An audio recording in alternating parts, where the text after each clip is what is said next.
Inside the dorm room of one Christopher Henry Enrique Justice, the multiple personalities of the history nerd who dwells within are anticipating the commencement of one of Chris's favorite yearly traditions. Cindy? What is it, Pop? Now, I may be nuttier than a squirrel's turd, but I could have sworn that I just heard what sounded like a discount newsman narrating our actions. Did you hear that? Oh, don't you mind him too much. That's just the narrator based on one of Chris's many D&D characters. It's a little confusing cause, well, what in Sam hell do we need a narrator for? The uneducated southern Neanderthal makes a series of confused grunts as the need for a narrator is beyond his comprehension, similar to anything beyond routine incest and college football. Alright. This Yankee son of a bitch is asking for a good belt to the ass, ain't he? Yeah, probably should have mentioned, the character that the narrator is based off of is a bit of an asshole. He's supposed to be a reflection of Chris's more aggressive traits, like his constant need to completely destroy his opposition, whether or not opposition really exists. It's a part of him that he's been trying to deal with, and he's letting it show in videos now to make fun of it and defang it. Just ignore him. He'll wear himself out eventually. As the young, naive syndicalist reads his history books, he discovers to his utter horror that his ideology is too decentralized to achieve any victories, and will always be crushed underfoot by Franco, or Stalin, or whoever the hell has more guns than them.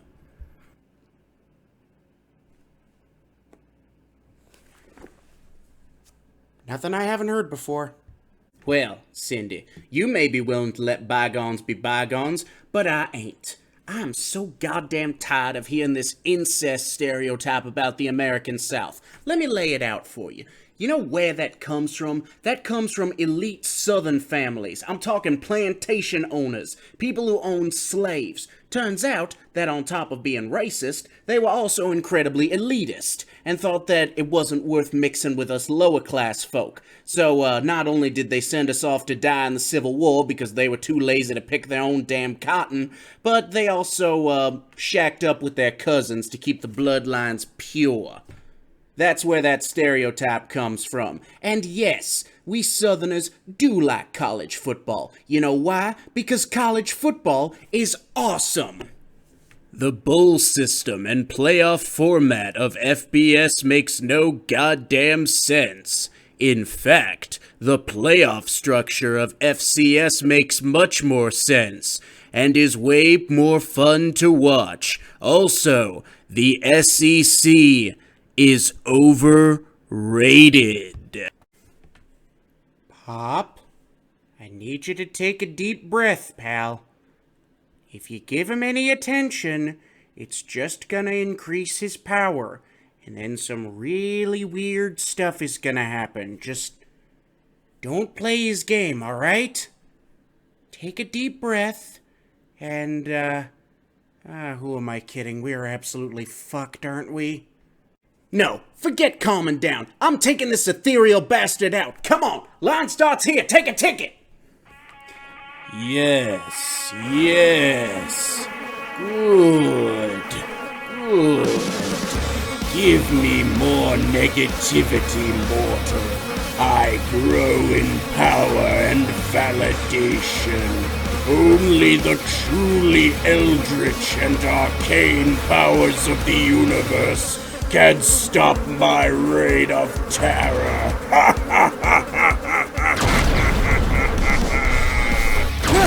Oh, wow.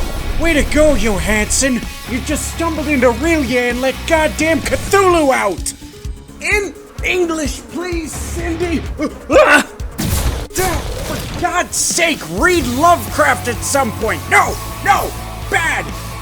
The point is, Chris's ego is getting out of control. If we don't stop him, he'll destroy the entire planet. I will not rest until the entire world knows the true might of my intelligence. Oh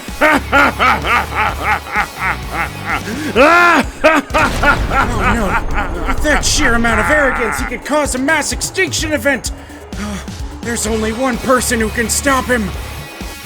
Right, sure. I'll put out a call for Rambo, Chuck Norris, Deadpool, and I don't know, anybody else. Oh, god damn it, come on! No! The only person who can help us now is... Woo. Cindy? I got a massive, prehistoric killing machine in front of me right now. Poorly rendered as it is, I still need help. So you better explain to me what the fuck you mean by Wu is the only one who can help us. He speaks the truth, my child. It can't be. Comrade Wu, marks his beard. You're here. Yes, Comrade Cindy. Fear not, for I have arrived. I do not fear you, Wu. Oh, but you very well should, my fallen apprentice. Fallen apprentice? What's he talking about?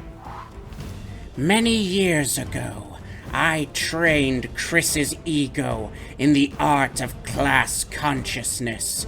He understood the concepts easily enough, but his hostility towards the white Southern working class remained. He continued to refer to them as useful idiots. Wrongly, of course. Even the most useful idiot can be woken up, and not all white Southerners fall under that label. Nonetheless, he was unable to let his prejudices go, and for that reason he fell to the dark side. And ever since, he has been a cancerous growth within the consciousness of my father, Christopher. And because he wouldn't include the Southern working class in his coalition of solidarity, he doesn't have the same amount of power as you do, does he, Comrade Wu? Enough! Rexy! Devour the Southerner! With pleasure, my master! Now, hold on a second. I just had a bunch of chicken for dinner, and, since chickens are supposed to be like your closest living ancestors, wouldn't that be a little bit like cannibalism if you ate me? Please don't eat me, I'm not ready to die. And so you shan't.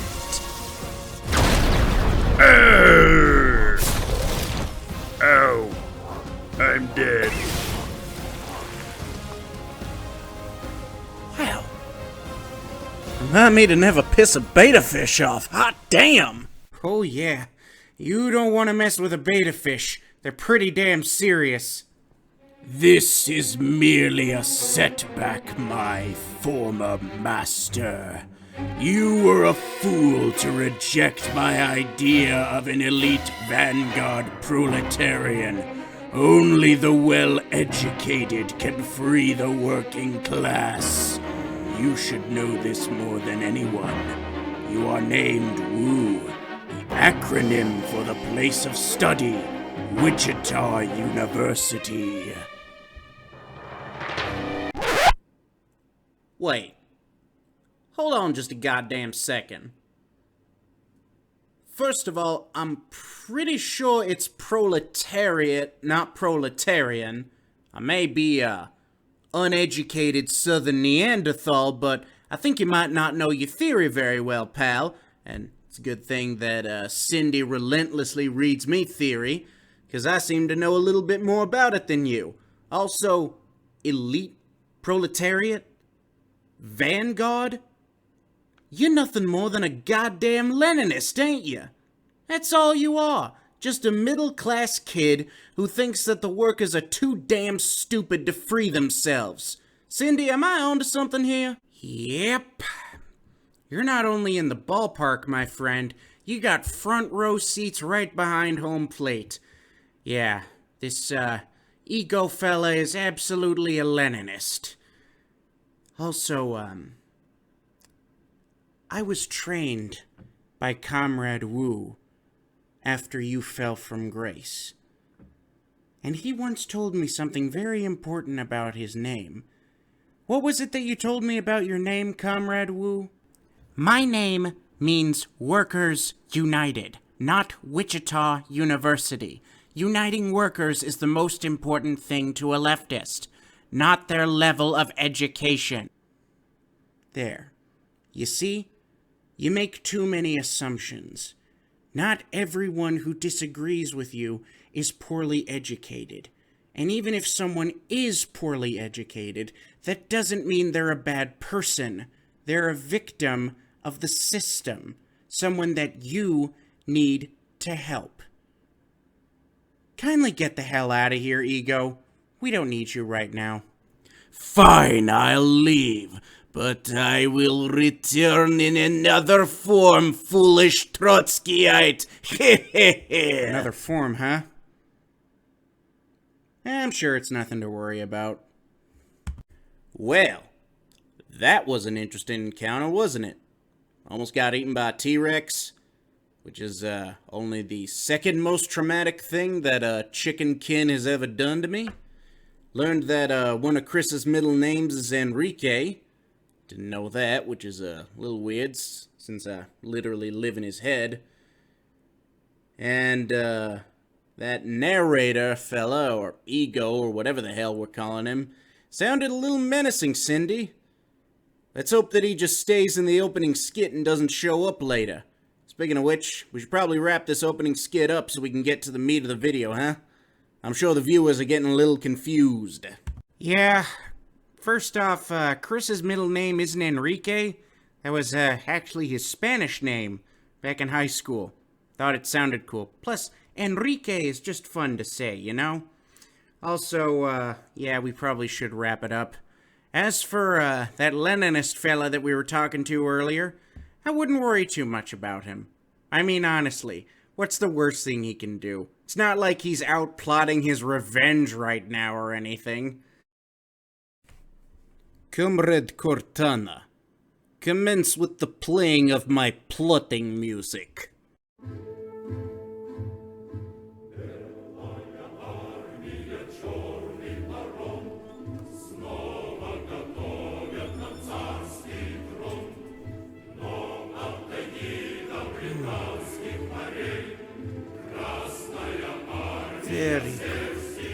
Very smooth. All is going as planned. I have already derailed Chris's video project, and I will continue to do so until he submits to the superior model of socialism. He claims that he is Kemalist and not socialist, but I know the truth. It will be easy to seduce him back to Leninism and what he would call tanky fuckery. Just listen. We even have better music than everyone else. But in order to force him back to Leninism, I must show him the true threat that he is facing. I know exactly who I need to call. I will accomplish my objectives, or my name isn't Vladimir Tankovich, aka Tanky Chris.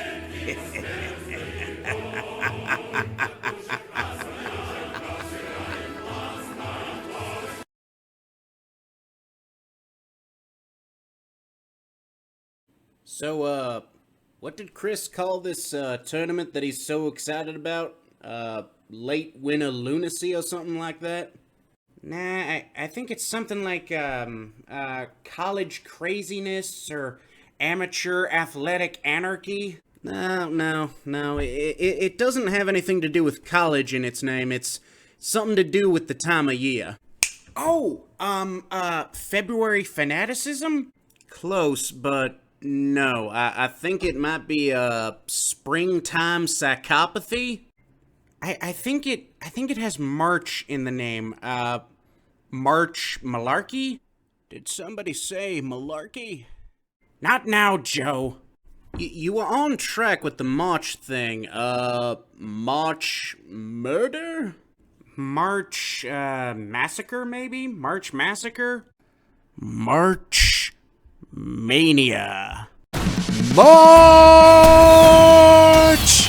madness!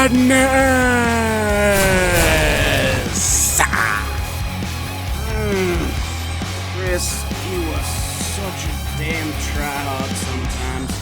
I mean, that has to be one of your most over-exaggerated and lamest entries yet.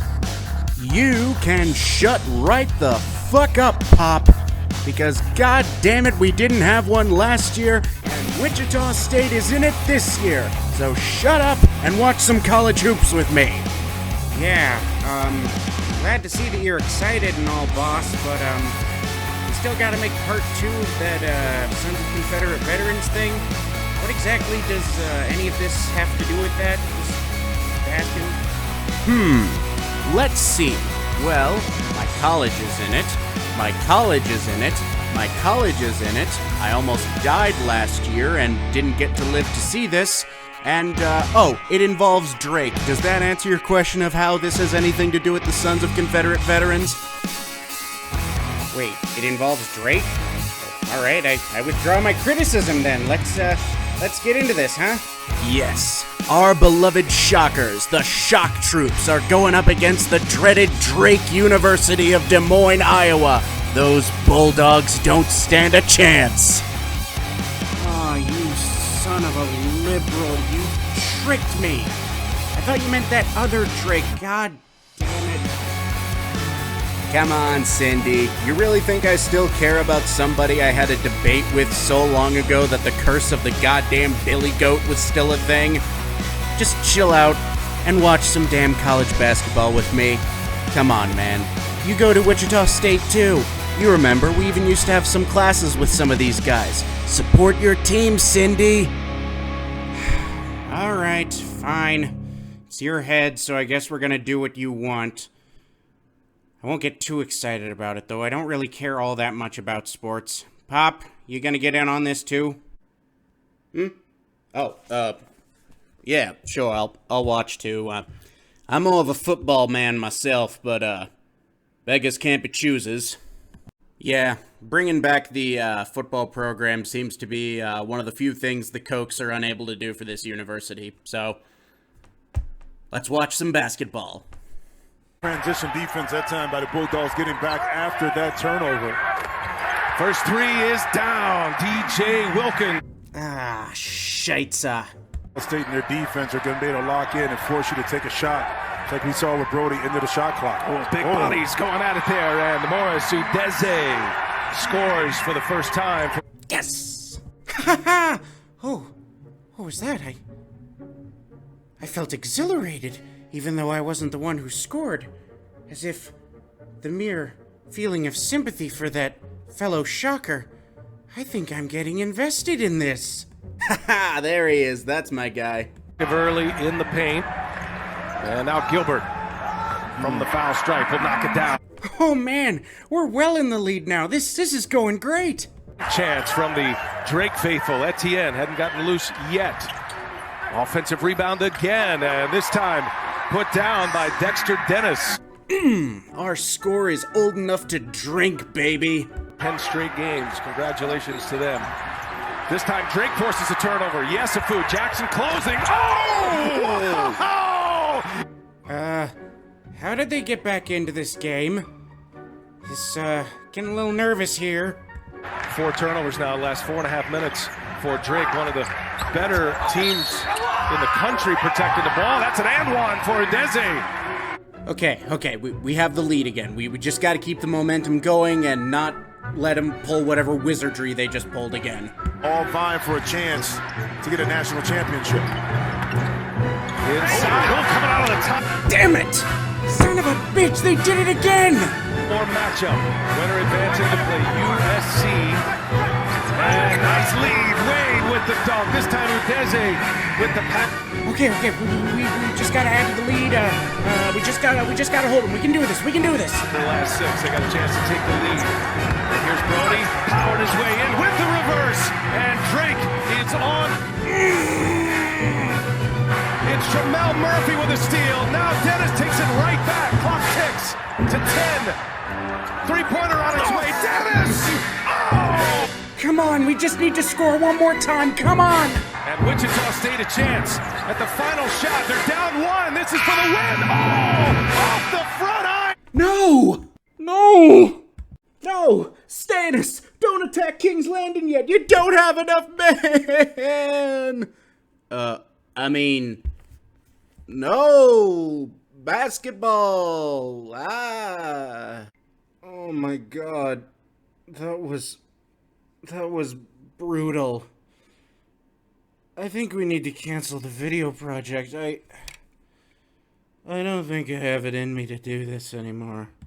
Oh, come on. We've been delaying long enough. We gotta get this done. I mean, Cindy, you talk some sense into him. Sorry, Pop. No. I haven't felt this excited and then disappointed since I looked up the industrial workers of the world the other day, saw that their numbers were up, but then realized that they only have 9,351 members. Damn, they really are out of it. Come on, Pop. You gotta motivate them. What is it that your mama always said back when you were growing up in Huntsville, Alabama?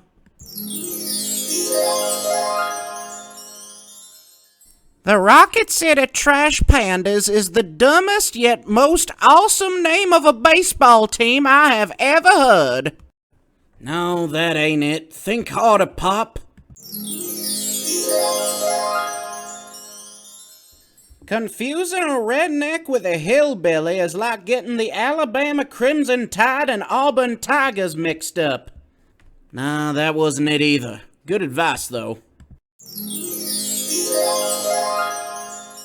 The best way to motivate a Yankee whose college team just got knocked out in the first round of March Madness by his own pappy's alma mater is to change the video filter, play some really epic dark Nordic music, and remind them of the ongoing efforts to undermine his own home country by subversive revisionist elements. Yeah, that was it. God bless Ma and her oddly specific advice. All right, let's get these two out of their rut. I'm afraid you can't back down, gentlemen. You see, there's a bigger enemy that you promised to deal with in this second part of the series. One that is an actual problem, unlike your petty interest in college basketball. You promised your subscribers that you would do this. On your honor, you have to do the deed. Wait, why is it suddenly black and white? Why is the Finnish side of me filling with pride all of a sudden? Why do I feel the urge to hunt Soviet troops from the Metsa and cut them up into moktis? Yes, use that feeling. America is in the same situation as Finland in 1939. Hostile foreign elements are spreading misinformation and reopening old wounds to get useful idiots to attack your nation. You have to do something. You have to counter that misinformation. You need to continue your debunk of the sons of Confederate veterans. Yes, I do. I can still cut them up into moktis, right? Sure, you can cut them up into moktis or whatever. Just, you remember that old rhyme from the Winter War, right? There are so many, and our country so small. Where will we find room to bury them all? I got a new one for you. Their lies are so many, and your channel so small. Where will you find room to wreck them all? Alright, Pop. I'm convinced. Let me change out of my shocker gear, and we can commence with the wrecking. What the hell was all of that? Where did all that ice and blizzards and aurora borealis confined specifically to this dorm room? Yes. Can I see how you did it? No. Did I convince you too, Cindy? You gonna keep going with this project? Yeah, I guess I'm in. Though, I should point out, the situation now in the United States and the situation in Finland in 1939 are not nearly the same. I mean, both are dealing with Russian revanchism, but, I mean, one was invaded, the other just has, morons on right-wing media repeating Russian talking points. Seems like you were just using that as a cheap way to score points to motivate Chris to do what you wanted him to do.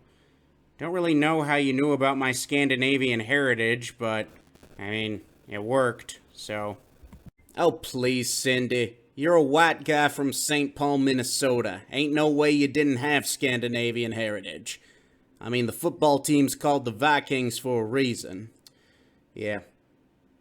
You forget what Chris said last time. To succeed, you gotta tell a damn good story. I didn't lie. I just presented a story that would motivate him to do a good thing. Yeah. Finland's role in that war was really interesting. They played both sides. They fought against the tankies and the Nazis. Worked with the Nazis at the start of the war, then told them to fuck off when they asked them to work more with them and become a puppet. Yeah. They fought both of the bad guys in that war. Pretty inspiring story, I guess. Can you imagine if they had to go through what Poland went through? Having to fight tankies and fascists at the exact same time? Oh man, no way they would have survived that. Good thing we'll never have to do that. Fight tankies and fascists at the same time. Hello, all of my fellow frog fuckers. Welcome to America Fuck Yeah, the podcast, starring me, your host, Enrique Fuego. On tonight's episode, we discuss why all leftists are satanic evil pedophiles, and also why the age of consent is feminist degeneracy and we must get rid of it. Is that hypocrisy? Of course not. The word hypocrisy was invented by liberals and also the Screen People. In order to take America and the West away from its founding Catholic values. Is it hypocritical for me, a Catholic fundamentalist, to be a devout American nationalist, despite this country being founded mostly by Protestants who rejected religious authority? Of course not, because you know jack shit about history and can just make up whatever you want about it. Now, on with the show. Well, it's a day that ends in Y, and the liberal media is still having a collective freakout over the absolutely fake storming of the Capitol. The Capitol wasn't really stormed. In fact, it was actually stormed by Antifa, even though Antifa has no central command, no discipline, no way of actually staging an effective attack. Come to think of it, I don't think I've ever seen Antifa win a fight. But regardless, yes, the storming of the Capitol didn't happen. The people who did it were Antifa, and all of the people who got killed during the attack that we ended up martyring just happened to all be Trump supporters. Yes, it is not the fascist who cries out in pain as he strikes you. It is the Screen People who do that. In other news, the Republican Party continues to pass totally necessary trans athlete bills. I mean, the only way to make sure that young girls are safe from predators is to allow coaches to check their genitalia to make sure that they aren't trans people. In fact, the continued pushing of trans ideology is just another reflection of the fact that the left has no understanding of science. Speaking of science, on our next episode, I'm going to explain to you why the dinosaurs never existed and that they were all placed there by the Screen People in order to push the lie of evolution by natural selection. Is it a bit ironic that this whole alt-right outcropping on the internet originally grew from atheists debunking Christians? I guess it is, but that's just the crazy world that we live in for some reason. All that coming up next week on America, Fuck Yeah, the podcast. President Trump is still president, Adolf Hitler lives on the moon, and the earth is flat. Another day of destroying homosexual degeneracy on the internet. Anyway, now it's time for me to jack off to pictures of femboys and catboys. Wait, what's that noise? It's a different meme song. That's not Shadilay. No, the meme isn't dead. It's been around for 5 years. Memes don't die when we make them. It's the left that can't meme. Seriously, where's that coming from? I don't like that song. Hello, comrade Mega Chris. I hope I haven't interrupted your flagpole raising. A commie! Oh no. Oh, I can't stand the sheer degeneracy of being in the same presence as a communist. Oh my god. Oh my god. That's still a meme, right? I'm very scary. What is happening right now? Oh no, please have mercy, Mr. Communist. Don't make me live in a matriarchal society where I'm forced to have a femboy friend. What? That's not what I'm... Do you even know what communism is? Also, you seem oddly aroused by the idea of that. Are you a homosexual yourself? What? How dare you make such a degenerate accusation? Who told you that? Was it the... Screen people? No, I just saw that you were looking at gay porn and put two and two together. Also, when you do that thing with the screen people thing, it makes it sound like you're using coded language to refer to Jews, but don't have the balls to say Jews. No wonder we beat you in the Second World War, god damn. That's rich coming from you. You'd know a lot about the... Screen people. Seeing as your party was founded and led by them. The Soviet Union carried out several pogroms, and also the most high-ranking Jew in the party was Trotsky, who ended up getting exiled and stabbed in the eye with a goddamn ice pick. Based in red pilled. What? I mean, the USS Liberty, you had them killed! That wasn't us, that was a friendly fire incident with Israel during the 6th day... Wait a minute. So you will do literally anything to undermine the Jews, because you're convinced that they control everything. That is the vibe that I am getting from you, Mega Chris. That is correct. I am a warrior for Western civilization. A civilization that in no way includes Jewish people who have lived in Western regions of the world for generations. Okay, what if I told you that the last thing that the Screen people would want you to do is come with me and expose to Chris just how infested America is with far-right barbarians like yourself, thereby causing him to return to Leninism and return to the cult of tankyism. Yes, that would be a good idea, yes? Yes, that would be a wonderful thing. Wait, convert him to what now? Endlessly red pill him with facts and logic and cause him to be converted to the worship of the God Emperor Donald Trump and his goddess wife Melania. That's what I meant. I couldn't have put it more beautifully myself. Amen. Alright, everybody. Let's get to wrecking some Southern secessionists, shall we? Down with the traitors, up with the stars. Just want to start out by pointing out something that I found that gives you kind of an idea of the type of people that we're dealing with here in the Sons of Confederate Veterans. They have, I think it's a podcast called Radio Free Dixie, which, for those of you who don't know, is a reference to Radio Free Europe, which was I believe it was NATO. It could have just been the Americans. But regardless, it was a program during the Cold War that would broadcast news into Eastern Europe. News that the Soviets didn't want the people living there to hear. So you can see the comparison right now. The idea that the people of the South are just as oppressed as the people living in Eastern Europe during the Warsaw Pact.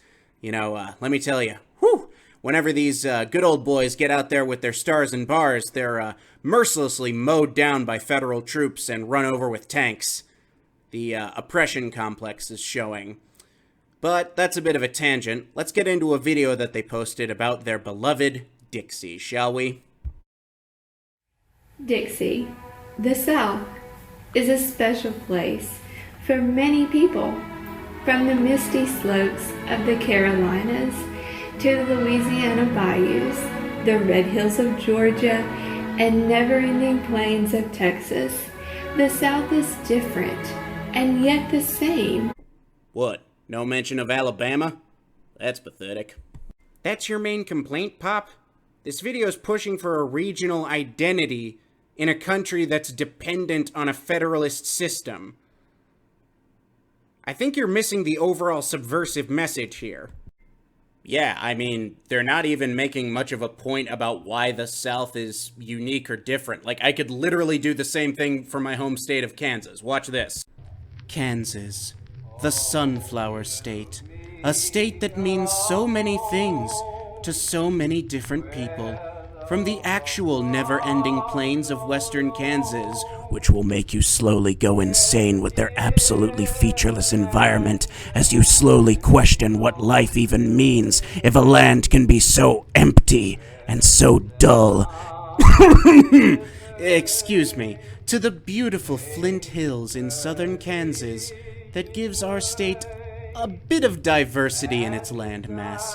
Yes, Kansas is full of many interesting things, and as we know, interesting things aren't existent anywhere else. From sporting Kansas City, our beloved soccer team that always plays up to expectation and never disappoints its fans, to the Kansas Jayhawks football team that always disappoints its fans.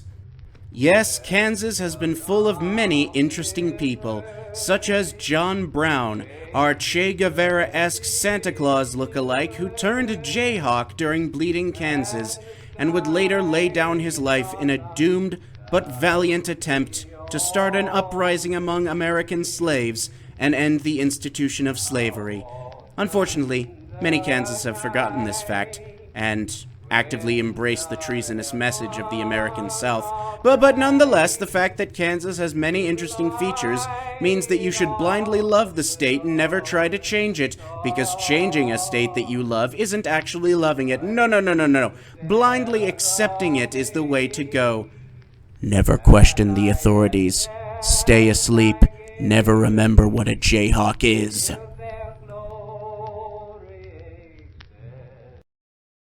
See that? This whole practice is completely vapid and meaningless. We've had enough playing around. Let's see if they get to the actual points. It is home to a diverse people who have made an impact upon the world. Oh, token alert! Token alert! Alright, I'm gonna scratch off a box in my apologetics bingo card. We have a diverse group of people, which means we can't be prejudiced. Completely ignore the fact that much of the American South was founded by forcing native peoples off their land, and also ignore the fact that the second Northern troops left the South after Reconstruction, we implemented Jim Crow laws to then discriminate against what diverse people we did have. No. The fact that they're still there means that we're not racist. I'm not racist. I have a black friend. Am I catching on to this, Chris? I'm usually deconstructing capitalism, but am I doing a pretty good job with this whole Southern apologetics thing? Yep, you're catching on pretty quick, Cindy. Though you left out the part where after forcing tribes like the Cherokee off their land, the people of the South falsely claimed that they themselves were part Cherokee in a perverse way of justifying taking their land. Yeah, you're onto something, buddy. You're getting pretty good at this.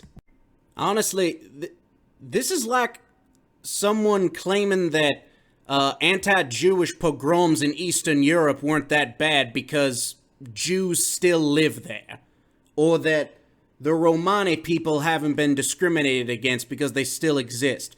Or like a Turkish nationalist claiming that the Armenian genocide didn't happen because Armenians still exist. Honestly, in my timeline, the American South has embraced populism and has gone against traditional liberal capitalism. What the hell happened to the American South in your timeline? Jesus Christ. Dixie is scorned by those who know her less, but loved by those who know her well. Oh, hey, look at that. A burnt-out plantation. You know what that symbolizes to poor southern boys like me? That was a place that rich people used to live before they got kicked off and bought a new place because they're rich people. Seriously, you know what we used to do in those burnt-out shells? That's where we used to go at night to get drunk. A lot of good memories at those places. Yeah, this is rich Southerners trying to push to poor Southerners a regionalist attitude in order to keep them distracted from their real enemy. I'm starting to see what's wrong with the American South in your timeline, Chris. It is known as the Bible Belt for just cause. Church and charity surveys show that Southerners go to church and give to those in need more than any other part of America. Yep. Same in my timeline. But, doesn't really help anything, because, teen pregnancy rates, STDs, and poverty are still immensely high in the American South. I mean, I ain't against going to church. I'd go to church with my ma every Sunday back down in Huntsville, but you gotta do more than just go to church. I mean, it's one thing to go to church, it's another thing to actually practice the principles of the Bible. And I mean, several studies have questioned whether or not charity is actually effective. Social programs are way more effective. Just saying. I mean, I'm from the Steel Belt, so Steel Belt pride. Oh wait, I'm not a regionalist who wants to divide the country based off of arbitrary belt boundaries. Get to the point, please. Although poor, they give more. During wartime, Southerners volunteer first for their country. And they also secede from, rebel against, and go to war with their country before anyone else. All because someone they didn't like was elected president.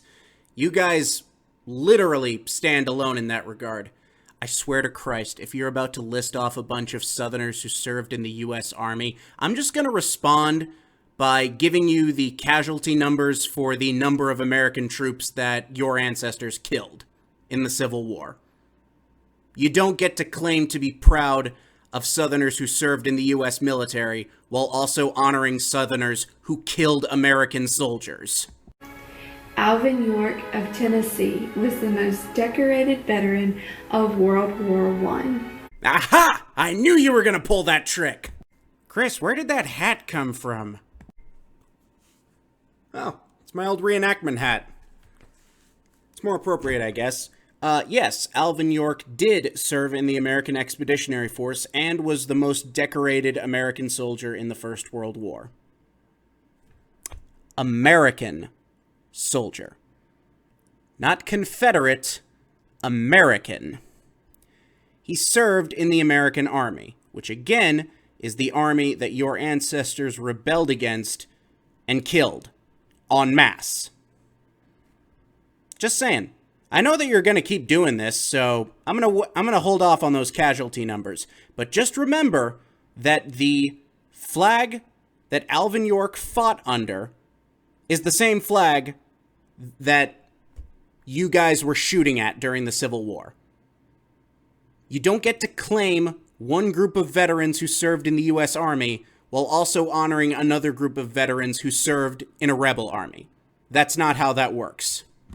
And Audie Murphy of Texas was the most decorated veteran of World War II. Oh yeah, I've heard of Audie. Good Texas boy. Fought in the European front against the Nazis. Say, how do you think old Audie would respond if he saw pictures like these?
since I'm a good southern boy from northern Alabama, I'm gonna be charitable, and I'm gonna say that you absolutely disavow these people. Well, it's clear to me that your movement has been infested with fascist rats. Not saying that all of you are that way. Like I said, I'm being charitable. My mama raised me right. But you've been infested with fascist rats. You ain't gonna get rid of rats by disavowing them. The way you get rats out of your house is at the very least by catching them and throwing them out. However, you folks don't seem very interested in doing that. So, maybe don't reference a man who served his country dutifully and fought off the fascist hordes when you yourself are seemingly infested by a fascist horde.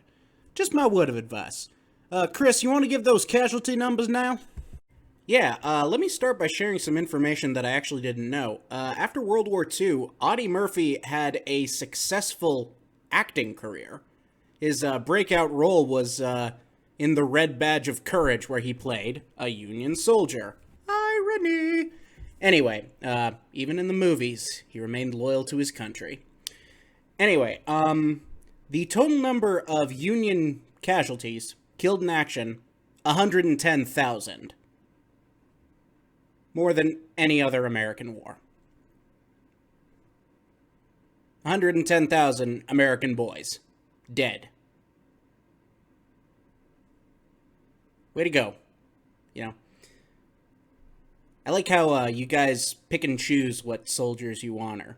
You know, the ones you honor those who remained loyal to their country in World War I and World War II, but you also honor the ones who killed their own brothers because the Southern elite told them to.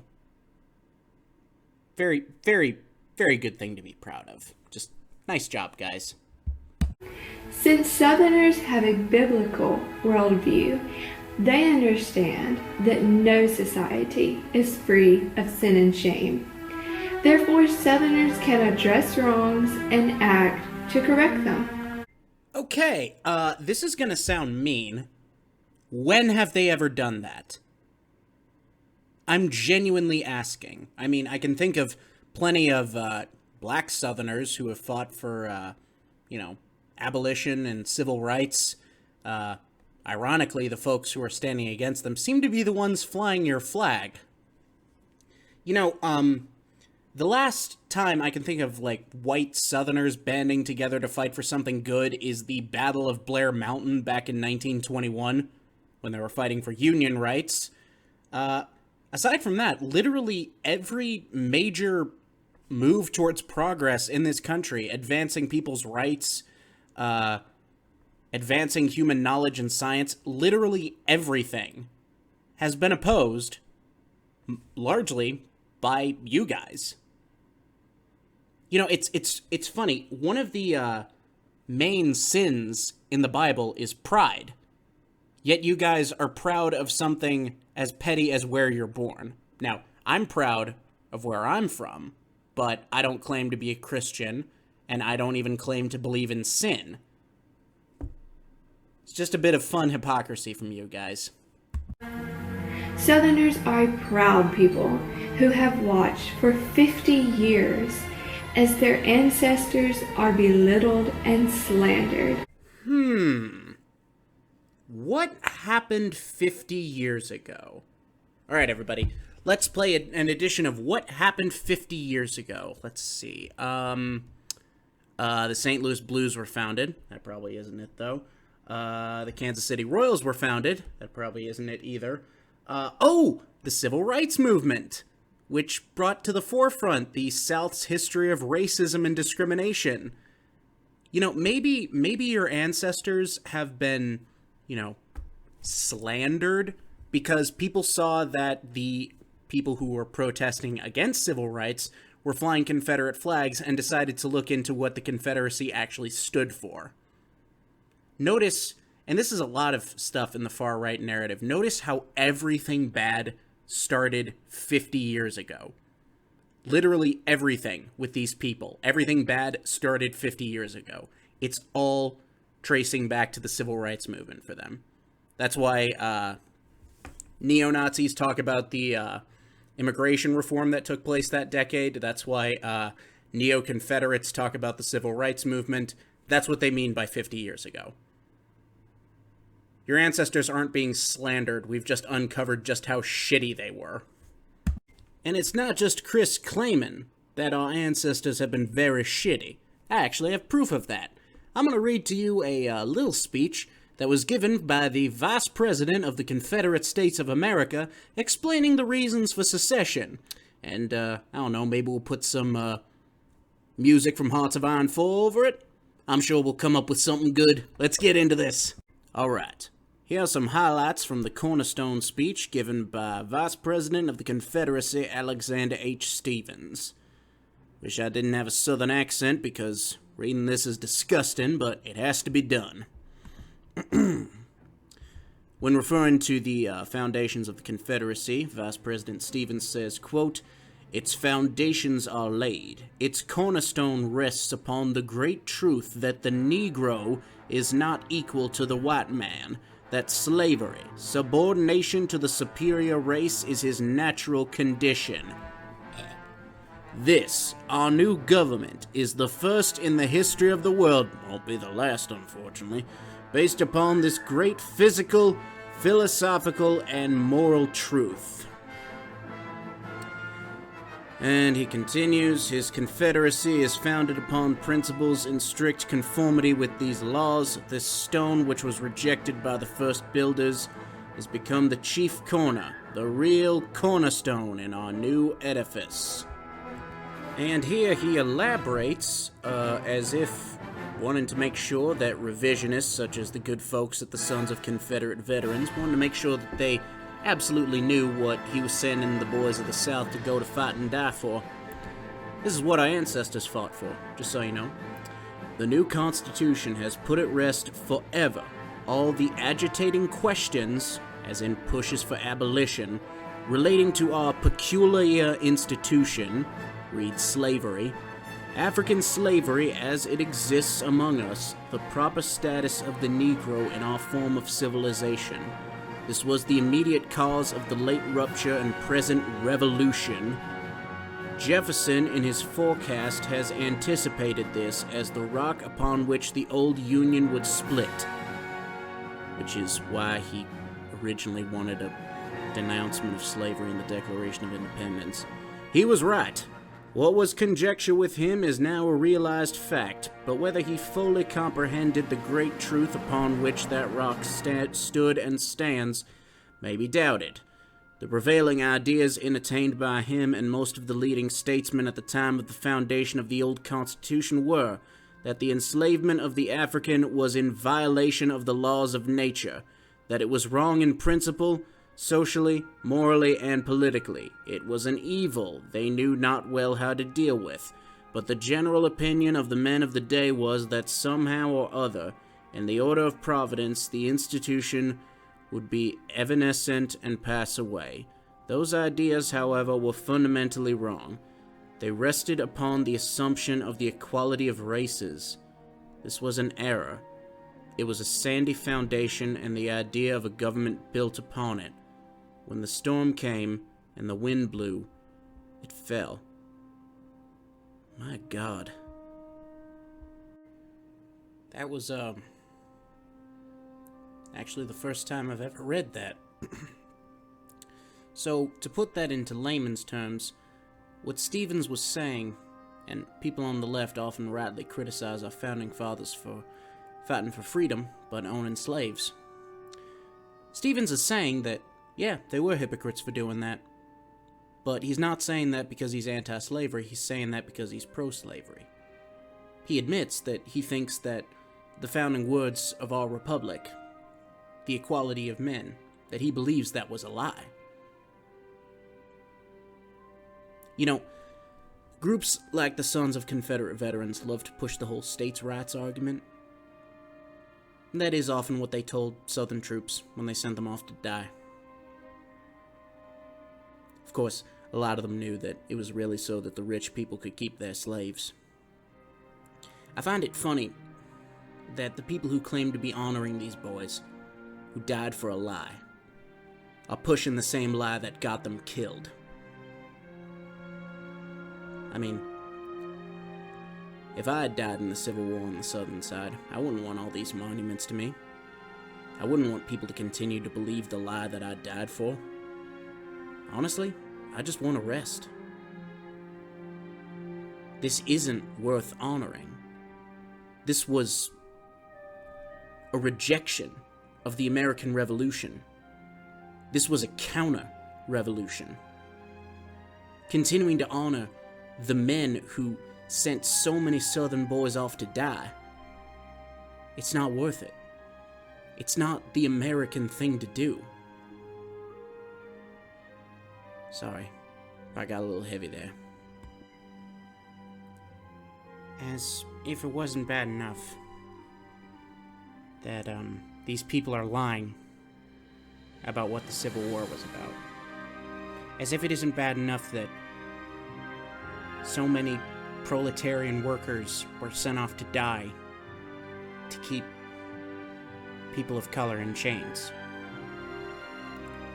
Groups like this are using their corpses, the memory of these men, they're using them as puppets to push these ideas.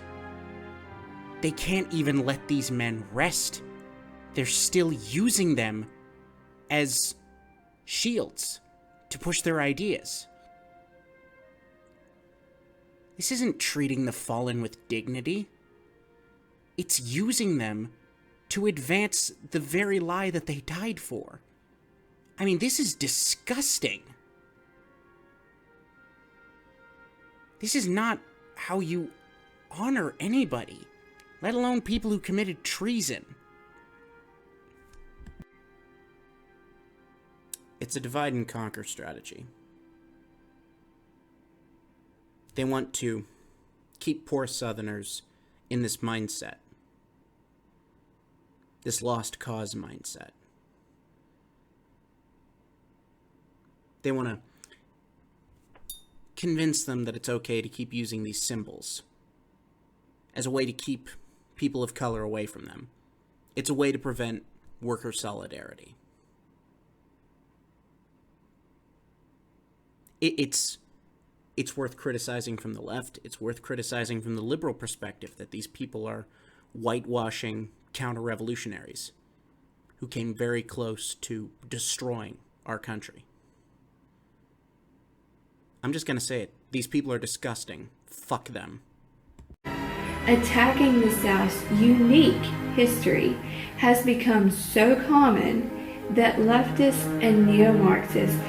Oh, and there's the anti-Semitic dog whistle alarm. Neo-Marxists, for those of you who don't know, in right-wing circles is code for Jews.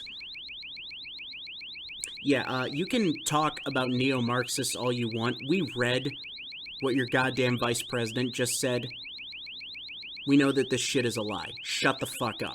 Have joined hands with phony conservatives. Yeah, considering that speech from your vice president that we just read that sounded less like a political address and more like a screed that a mass shooter would post on 8kun before opening fire, I think it's pretty ironic that you're using a black man as an example of Southern culture. We know what you mean by that. You mean white Southern culture. That's what the Confederacy was fighting for. They didn't even see black folks as human. Fuck you. We're just gonna be mean to them for the rest of the video, aren't we? We gotta blow off some steam. To jointly attack Dixie. Stay tuned to hear from a famous author and son of the South. Famous author and son of the South? I haven't finished my novel yet. How did they know about the adventures of Gregor and Pack Leader? Hi, I'm Walter D. Donnie Kennedy, Chief of Heritage Operation for the Sons of Confederate Veterans. Ah, Chris! I didn't realize that your grandpa had a racist evil twin. Oh my god, that is my grandpa's racist evil twin. What the fuck is this shit? We offer you a warm Southern greetings to our website, Make Dixie Great Again. No thanks. Considering the warm Southern greeting that Emmett Till and the citizens of Black Wall Street got from you people, You can keep your warm southern greeting. Yeah, considering that these people are honoring the Confederacy and pushing to make Dixie great again, you know, the people who said that the founding principles of our country, namely the equality of the races, which initially wasn't even an American principle, the people who said that all that was a lie, yeah, we need to return to that in order to make Dixie great again. Stay back and don't give me a warm southern greeting, Chris's grandpa's racist evil twin. Here you will see, hear, and learn Southern history and facts that have been purged from standard American history. Here's a fun, not completely fake fact about Southern history that you may not know. Before the Atlanta Braves arrived in Atlanta, Georgia, the city had a minor league team called the Atlanta Crackers. They played in the Southern Association, and they were so good that major league teams often traded them for players. They didn't call players up. I mean, they traded players. As in, say the Crackers had a really good catcher, and the Cardinals needed a catcher. The Cardinals would trade for that catcher. They wouldn't call them up. That's how good the Crackers were.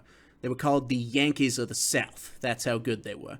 Anyway, back to Chris's grandpa's racist evil twin. Standard history is nothing less than the victors' view of their invasion, conquest, and occupation of the South. Oh yeah, Chris's grandpa's racist evil twin is saying the exact same thing that I have been saying for decades, yeah? The victors always write the history. Nothing they ever put down is true. You can never believe any Allied accounts of the Second World War because they were the victors, and when victors write the history, they always write it wrong.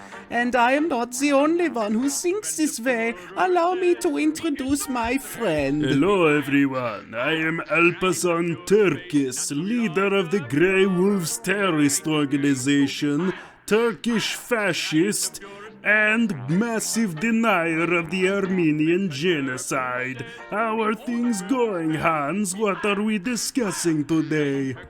Alparslan, mine old friend, Chris's grandpa's racist evil twin has just pointed out that you can never believe any historical account from the victors. Is that also true when it comes to Turkey? Yes, absolutely. The historical mainstream accuses Turkey of committing several crimes during the First World War. But since the victors always write the history, that cannot be true. Turkey did not commit any of these war crimes. And I am sure that the poor school children of Turkey are relentlessly brainwashed and forced to feel guilty about the crimes of their ancestors, yeah? Well, not really.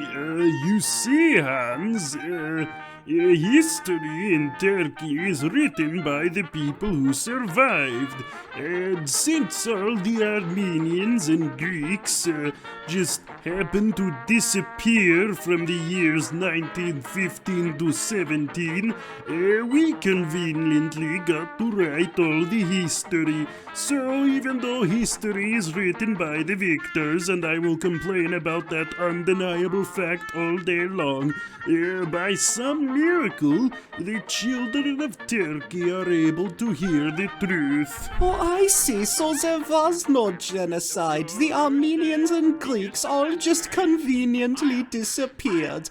How wonderful history is. Yes, Hans, it is one of the great mysteries of history. Just what happened to the Greeks and Armenians of Anatolia? Surely it wasn't a coordinated campaign of massacres, ethnic cleansing, and mass deportation to the desert where they would die of thirst. No, the leading theory in Turkey is this. Apparently, in 1915, a large purple man with a great big golden glove showed up in the city of Van, said, "I am inevitable," snapped his fingers, and then all the Greeks and Armenians turned to dust. That is what happened. Yeah, this history written by the victors thing is used by Holocaust deniers, Armenian genocide deniers, Bosnian genocide deniers, Rwandan genocide deniers, Nanking massacre deniers. Yeah, pretty much everyone who got their teeth kicked in and absolutely deserved it has used this, history's written by the victors. No, it's written by the survivors. And because the North was merciful to the South, you guys were able to write your history. And for whatever reason, we allowed your revisionist bullshit to slip into schools, and now we have thousands upon thousands of Americans who believe this states' rights bullshit. Go chill out with Hans and Alpasan, Grandpa's racist evil twin. Pro tip to you, Southern revisionists out there. Want to stop being compared to Nazis and fascists? Stop making the same arguments as them. Also, it's a bit hard to invade a country that's already part of the United States. You know, that's in rebellion. That started the rebellion by firing on a fort that was leased to the American government. That was federal territory. You know? When someone shoots at you, you shoot back. Cry me a river, country boy. Your actions have consequences. Here are a few examples of non-standard history. Did you know that slavery lasted for 70 years longer in Massachusetts than it did in Mississippi? Did you know that Massachusetts existed as a state longer than Mississippi? Did you know that by 1790, Massachusetts had already ended slavery? Did you know that the state of Mississippi wouldn't even join the Union until 1817, 27 years after the state of Massachusetts ended slavery? Your point means nothing, Grandpa. Try again. Did you know that Abraham Lincoln, in his famous Lincoln-Douglas debates, virtually proclaimed himself to be a white supremacist? What the flying fuck is a white supremacist? Do you mean a white supremacist? Yeah, this is a fun game that Southern revisionists like to play where they go, ooh, Lincoln was a racist. Was Lincoln a racist? By today's standards, probably. I mean, it's the same argument that they use when they go like, ooh, you think Lyndon Johnson was so great, but he said the N-word a few times. It's like, we don't think he was perfect, but he did some great things for African Americans. He did a lot more for them than you guys ever did. In fact, because he mentioned the Lincoln-Douglas debate, I'm going to read a quick blurb of something that Lincoln said about slavery during these speeches. I hate indifference to slavery because of the monstrous injustice of slavery itself. I hate it because it deprives our Republican example of its just influence in the world, enables the enemies of free institutions with plausibility to taunt us as hypocrites, causes the real friends of freedom to doubt our sincerity, and especially because it forces so many good men amongst ourselves into an open war with the very fundamental principles of civil liberty, criticizing the Declaration of Independence, and insisting that there is no right principle of action but self-interest. What he's saying there is what people like me have been saying all this time. Our inability to actually give people equal rights is a great tool for our enemies to use. This is shit that Russia and China says about us all the time. It's been a thing since our country was founded. They point out our shortcomings. And people like this, whitewashing our failures... In fact, you know what? Hold on. It's back, baby. Hair's a little long, but it's back. People like this, who do apologetics for our shortcomings, actually make our ideals of egalitarianism and republicanism weaker. Which is why I say that these people are subversive elements.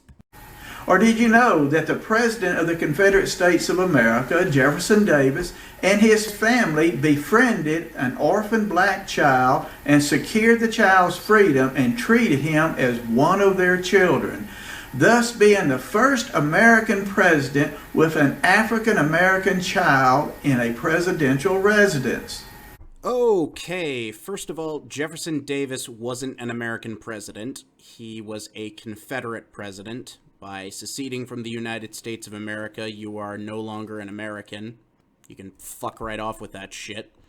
You know, if you're gonna leave the country, don't you dare call yourself an American. As for the, took in a black kid, I'm gonna have Pop handle this one. Get ready. Did you know that Andrew Jackson adopted a Native American boy? I mean, granted, it was after the Battle of Horseshoe Bend, which was really more of a massacre than a battle, where he killed literally everyone except this little kid, and then he raised him as one of his own. You know, I was once in a conversation with someone who used that as a reason why Jackson was actually a good man. You know, neglecting the part where he killed the kid's goddamn family. You know, took him away from his home, probably raised him to act like a white man. You know, that was a thing. There's actually a place in Chris's hometown called the Shawnee Indian Mission. And they named literally everything in Kansas City after this place. I don't know why. It was a horrible place. It's where they would take native kids in and make them white. Like, they would beat the native out of them.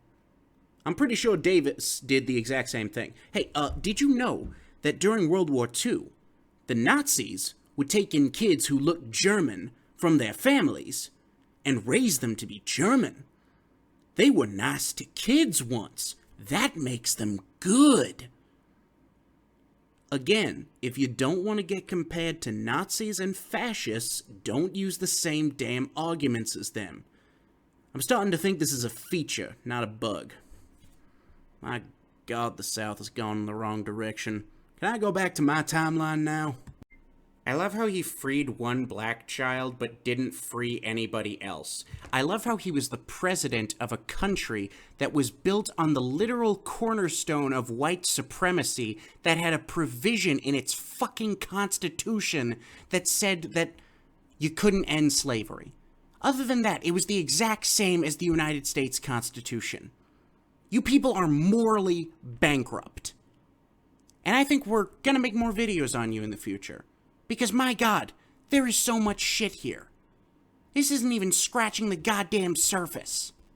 There is much more to learn about the real South.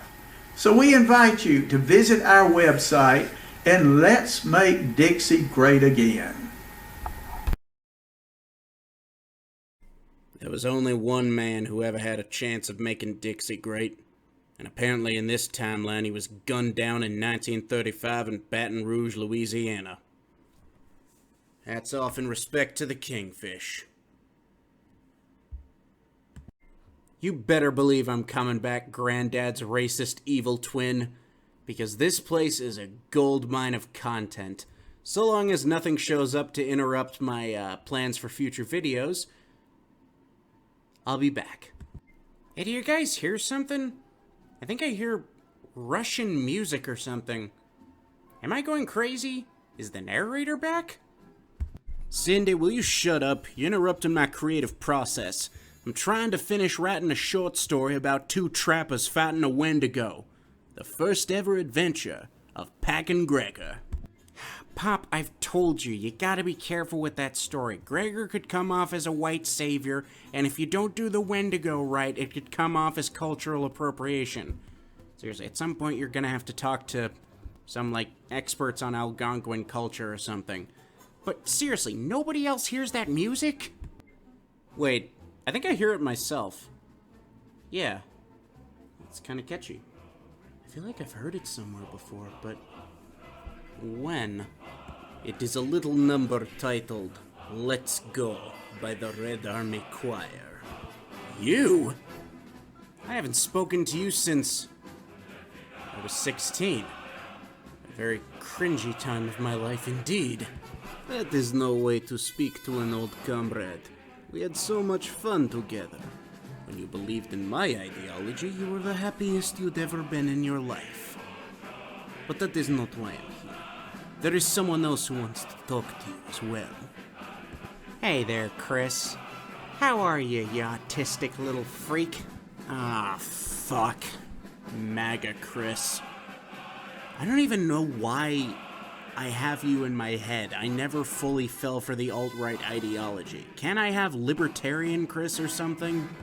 Libertarian Chris wouldn't be nearly as interesting. Fair enough. So what the fuck do you two want? Can we hurry this up? It's ungodly late at night and I want to go to sleep. Mega Chris is here to try and take you further down the alt-right rabbit hole. I am here to watch him fail miserably, because I know he will not succeed. Okay, anything else? Yes. The semester is over. It is time for you to pack up your dorm and move back home. At least for this summer. Damn, time flies. Alright, everybody. This concludes this video.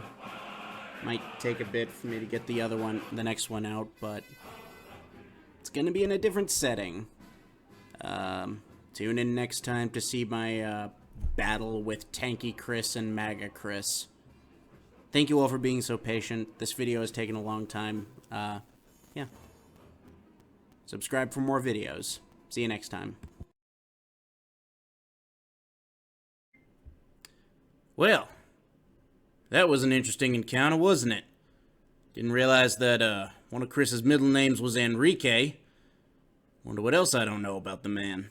A little weird considering that I literally live in his head. That ego guy sounded a little menacing though, Cindy. You sure he's just gonna stay in the opening skit? Which, by the way, is going a little too long. We should probably wrap it up. Whores in this house. There's some whores in this house.